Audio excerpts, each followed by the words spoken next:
Well, everyone, I'm rather sick today, so isn't it fitting that we're reviewing Chucky Season 2?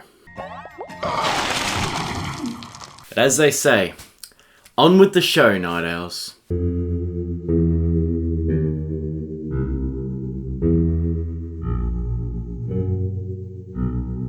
What's going on, everyone, and welcome to my review of Chucky Season 2.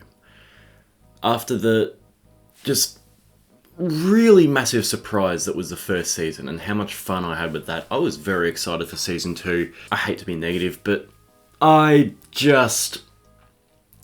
wasn't a fan. So, to try and sum up this season and what it's about, I guess you have three kids, Devin, Jake, and Lexi. They end up getting put in kind of like a really strict Christian school, almost like a juvenile prison, kind of like I don't know what you'd call it, rehabilitation center. And Chucky is back and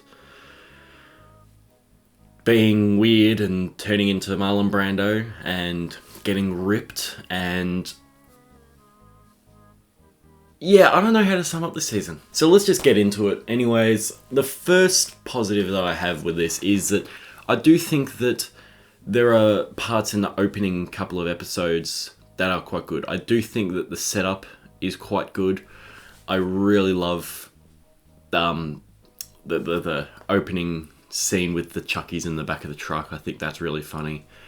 It gets resolved a little bit too fast, but I think that the way they're all bickering and they're making fun of him for being bald, I think that's quite funny. And I also don't mind the idea of them being in this school. I think that the setup to this, like this whole idea of them being in this fish out of water scenario in this weird location, I kind of like that. And they're kind of trapped and Chucky's going to have to, take them out one by one. I think it's a cool setup and a cool concept. Again, I like the characters. I really like Jake, Devin, and Lexi. Especially Lexi. She definitely gets the most progression with her character. Jake and Devin, they're fine to be around, but they're definitely a little bit more stagnant than they were in the first season. Unfortunately, there's a little bit less progression with their characters. They're kind of more regression. It's kind of just like they're bickering a little bit and stuff like that. Like, enjoyable enough to be around, but they're not really getting the same kind of growth that Lexi is. I also think that Father Bryce is an excellent character. I really, really love what Devon Sawa does in this show. I think he's just awesome, and the way he can inhabit all these different characters, and despite the fact that he's got a very distinct voice, you don't constantly think, oh yeah, there's Devon Sawa doing the same gimmick again, playing a bunch of different characters. He really embodies everyone that he plays, and I think that's a lot of fun. I think Brad Dourif does incredible as Chucky. I really do like his variety and the things that he has to do, even if I don't personally like what the script is telling him to do. Like Marlon Brando Chucky, the general or the colonel or whatever he's called, I think that's absolutely stupid, but I think it's funny how much personality he has to give to the one character. I think ripped Chucky is kind of funny, again, like the kind of deeper voice. I think good Chucky is absolutely terrible in concept, but I think that it does let some funny things happen. And it makes me laugh the way he really has to act sickened at violence and gore, like when they're doing like the whole Clockwork Orange thing on him. I think it's, again, story-wise I don't like, but performance-wise, it gets a laugh out of me. Like, he's very, very talented, but we all know that. There's definitely some kills and some gore in here that I really, really like. I think Nadine's kill is definitely one of those ones where you're like, holy shit.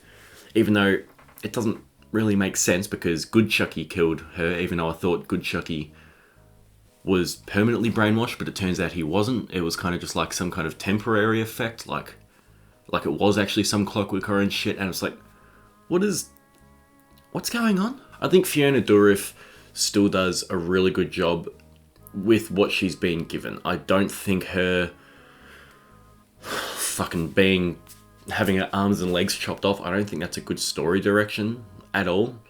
But I do think that what she's given to do, she does very, very well. And finally, I'm glad that Glenn and Glenda are back in the franchise. I'm really glad that Don Mancini's like, look, Glenn and Glenda are characters in this franchise. We're not just gonna fucking pretend that they don't exist. We're gonna bring them back and we're gonna make them work. And I thought that they were rather entertaining. But unfortunately, we have to address the elephant in the room now. This season is a fucking mess. So you've got multiple variants of Chucky, which, again, can be funny. I don't know what Don Mancini was thinking. You've got this whole Nika and Tiffany storyline, which is so convoluted and messy, which makes... I'm actually to the point that I had to look up what was going on. I'm like, what is happening? Like, she's like talking to Chuck Nika in the back of her head. I'm like, what? Now, I'm glad that they restrain themselves with the ending, like given them more of a direct route to go on for season 3. It's like saving Caroline and just hopefully restraining themselves a bit, which, spoiler alert, they did. I think season 3 is a significant improve over season 2. They did a good job, and it left me with some hope at the end of season 2 that the show is going to go back uphill again. But still, what is this whole Chucky/Belle thing when he's dressed up as the Tiffany, like the Belle doll? What? What was that? What kind of a reveal's that? Who's helping Nika now? Like, she's completely limbless. It's like, what's going on? Like, how is that happening? I thought it was just a really strange conclusion that, you know, it ends up being better. Like, season 3, as I said, it works better. It makes season 2 a little bit better in hindsight. But, my God, I got to the end of this and I'm just like, what is going on? This show also has an abundance of meta elements too. I think, like, some like with The Exorcist, I think that works. And I think that ends up being really funny with the whole old Chucky concept and him being, like, plagued by Christian magic. I think that all works well. But this Clockwork Orange shit, man, like, what? Why is Chucky being brainwashed? It's like, oh God. And then that's not even it. You've obviously got the Apocalypse Now kind of riff. It's just like, what? And then, even worse, the worst thing that happens is that they reference Bride of Chucky, the characters. They reference the film Bride of Chucky, as though it's a fictional film that exists. What makes you think that's a good idea? It's like watching Dr. Sleep and Ewan McGregor all of a sudden goes, hey, that reminds me, I saw this movie once with Jack Nicholson when they went to this hotel. And, yeah, it was haunted with ghosts and he ended up getting possessed by it. And then he realizes that, oh, I'm actually the son of that fictional character. It's like that. That's how I describe it. It doesn't make any sense at all. I've heard some people brush it off saying that they were talking about the movie that they were filming in Seed of Chucky. No, that movie was called Chucky Goes Psycho. That's not Bride of Chucky. And they weren't talking about the actual Bride of Chucky either. They were talking about the film. They weren't talking about fucking Tiffany Valentine. Stupid.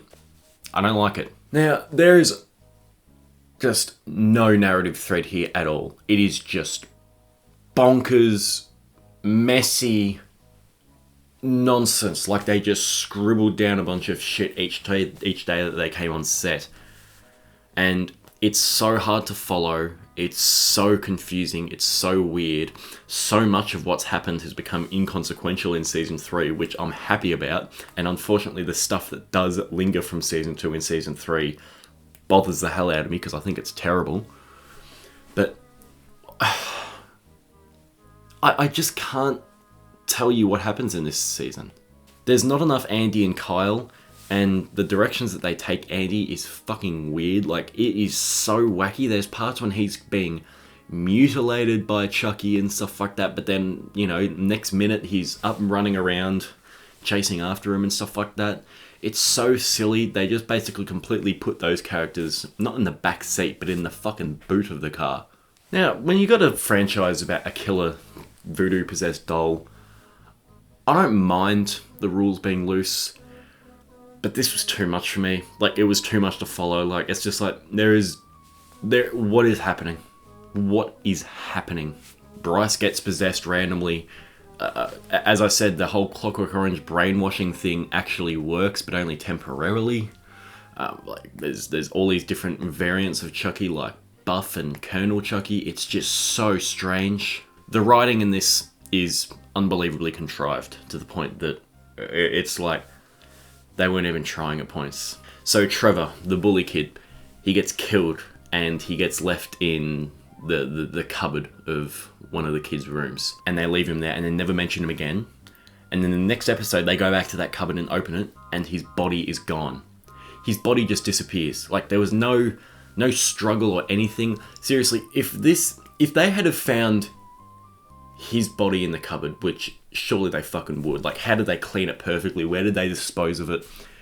They would have been caught. Like absolutely they would have been caught. It's just an excuse to keep them at this school that they just was like, oh yeah, let's just forget about that and hope the audience doesn't remember. No. We fucking remember. Chucky dolls get delivered. Just constantly. They just keep rocking up to the school. Who from? Where? Why? There is a serious lack of use of Jennifer Tilly in the Tiffany doll, which was really disappointing. I was really excited to see where that was going to go, and they basically just give it up, as they do with a lot of plot thread lines. You have Scout Chucky as well, where he's taken the photos. It just happens. Like it just happens, and then it's just gone. It's never mentioned again. I thought those photos were quite funny actually, and they actually got some laughs out of me when he's like, with the dead bodies, and he's like, doing this sort of shit, and it just goes. And again, I already mentioned him, Trevor. He gets killed, his body just disappears. Or Colonel Mastermind Chucky. They just ignore it. And whatever they're doing with Andy.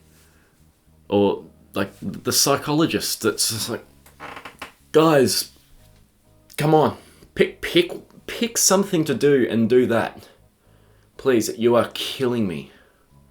I just feel like I'm just getting a migraine watching this. And also, I really, really didn't enjoy that one Clue episode, whatever that was, with Jennifer Tilly. Where she was the murder host. But it's just like... Look, the more I talk about this, the more I dislike it. Yeah, Chucky Season 2 is a mess, and I don't even know what to make of it. Like, to the point that this is so weird and so wacky, it's almost as bad as Seed of Chucky. Like, in fact, I would almost say I prefer Seed of Chucky over this. I would say that this, honest to God, is the second thing in the franchise that I actually dislike, next to Child's Play 3. And it kills me to say that, because I loved Season 1 and I'm really enjoying Season 3.